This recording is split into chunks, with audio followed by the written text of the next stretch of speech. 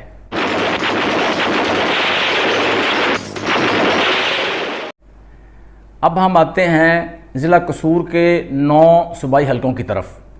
اس میں PP 174 میں پاکستان مسلم league نون کی پاپولیرٹی ہے 35%، جبکہ اسی حلقہ میں پاکستان تحریک انصاف کی جو مقبولیت ہے وہ ہے 25%۔ اور اس حلقہ میں پاکستان مسلم لیگ نون کی طرف سے جو امیدوار ہیں وہ ہیں چودھری محمد الیاس خان گجر، جو پہلے بھی MP تھے اور آئندہ الیکشن میں بھی پاکستان مسلم لیگ نون کے وہی امیدوار ہوں گے، جبکہ ان کا مقابلہ ہوگا پاکستان تحریک انصاف کی امیدوار مسز مزمل مسعود بٹی سے۔ PP 175 میں پاکستان مسلم لیگ نون کی پاپولیرٹی ہے 35%، جبکہ PTI کی پاپولیرٹی ہے 30%۔ اس حلقہ میں پاکستان مسلم لیگ نون کے جو امیدوار ہیں وہ سابقہ MPA ملک احمد سعید خان ہی ہوں گے، جبکہ ان کے مد مقابل جو امیدوار ہوں گی، ٹکٹ ہولڈر ہیں جو پاکستان تحریک انصاف کی، وہ ہیں مسز ناصرہ میو صاحبہ۔ PP 176 قصور میں پاکستان مسلم لیگ نون کی پاپولیرٹی 35% ہے، جبکہ PTI کی مقبولیت 30% ہے۔ اس حلقہ میں پاکستان مسلم لیگ نون کے امیدوار سابقہ MPA حاجی محمد نعیم صفدر انصاری صاحب ہیں، جبکہ PTI کی طرف سے ٹکٹ ہولڈر مہر محمد سلیم صاحب ہیں۔ PP 177 میں پاکستان مسلم لیگ نون کی پاپولیرٹی 40% ہے اور PTI کی پاپولیرٹی جو ہے وہ ہے 25%۔ اس حلقہ میں سابق MPA ملک محمد احمد خان ہی دوبارہ MPA کے امیدوار ہوں گے، جبکہ PTI کے جو ٹکٹ ہولڈر ہیں وہ بیرسٹر شاہد مسعود خان صاحب ہیں۔ PP 178 میں پاکستان مسلم لیگ نون کی پاپولیرٹی 35% ہے، جبکہ PTI کی پاپولیرٹی 28% ہے۔ اس حلقہ میں سابق MPA شیخ علاء الدین صاحب ہی دوبارہ MPA کے امیدوار ہوں گے مسلم لیگ نون کی طرف سے، جبکہ PTI کی طرف سے میاں حنبل ثناء کریمی امیدوار ہوں گے۔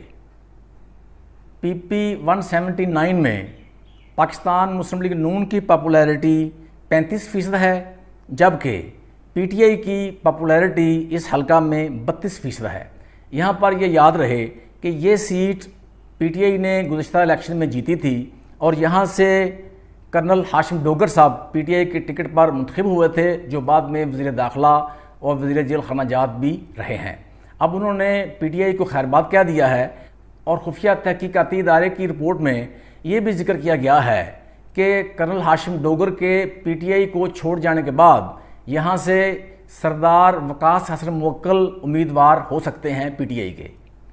پی پی 180 قصور میں پاکستان مسلم لیگ نون کی پاپولیرٹی 30% ہے، جبکہ پی ٹی آئی کی پاپولیرٹی 35% ہے۔ یہاں سے گزشتہ الیکشن میں پی ٹی آئی کے امیدوار ملک مختار احمد کامیاب ہوئے تھے، اور دوبارہ آئندہ الیکشن میں بھی وہی پی ٹی آئی کی طرف سے الیکشن کے ٹکٹ ہولڈر ہیں، جبکہ پاکستان مسلم لیگ نون کے امیدوار محمود انور چودھری ہی ہو سکتے ہیں، جو کہ سابقہ امیدوار بھی تھے۔ پی پی 181 میں پاکستان مسلم لیگ نون کی پاپولیرٹی 30% ہے، جبکہ اس حلقہ میں پی ٹی آئی کی پاپولیرٹی 40% ہے۔ یہاں سے گزشتہ الیکشن میں پی ٹی آئی کے امیدوار سردار آصف نقی صاحب کامیاب ہوئے تھے، جبکہ مسلم لیگ نون کے امیدوار رانا محمد حیات خان صاحب کو شکست ہوئی تھی۔ اب اس حلقہ میں رانا محمد حیات خان صاحب کے صاحبزادے رانا سکندر حیات صاحب مسلم لیگ نون کی طرف سے امیدوار ہوں گے۔ پی پی 182 میں پاکستان مسلم لیگ نون کی مقبولیت 40% ہے، جبکہ پی ٹی آئی کی مقبولیت کا گراف جو ہے وہ 35% ہے۔ اس حلقہ میں گزشتہ الیکشن میں پاکستان مسلم لیگ نون کی طرف سے رانا محمد اقبال خان صاحب کامیاب ہوئے تھے، جبکہ رانا محمد اسلم صاحب نے گزشتہ الیکشن میں پی ٹی آئی کی ٹکٹ پر الیکشن لڑا تھا، اور آئندہ بھی وہی ٹکٹ ہولڈر ہیں، رانا محمد اسلم صاحب ہی پی ٹی آئی کی ٹکٹ پر اس حلقہ سے الیکشن لڑیں گے۔ جی ناظرین، یہ وہ خفیہ تحقیقات ادارے کی رپورٹ تھی جو میں نے آپ سے شیئر کی ہے۔ میں نے پہلے بھی گزارش کی تھی کہ یہ میرا ذاتی تجزیہ تبصرہ نہیں ہے، اس سے آپ اختلاف بھی کر سکتے ہیں، آپ اس کے حق میں بات بھی کر سکتے ہیں، یہ آپ کا اپنا چوائس ہے۔ لیکن آخر پہ پھر میری آپ سے گزارش ہے کہ جتنا مرضی تلخ طریقے کے ساتھ آپ فیڈ بیک دیں، ریاکشن کریں، اپنی رائے کا استعمال کریں، لیکن میری گزارش ہے کہ اخلاقیات کے دائرے میں رہ کر کریں۔ اس کے ساتھ ہی محمد افضل ناصر بھٹی کو اجازت دیجیے میری جنگ YouTube channel and Facebook channel سے۔ اللہ حافظ۔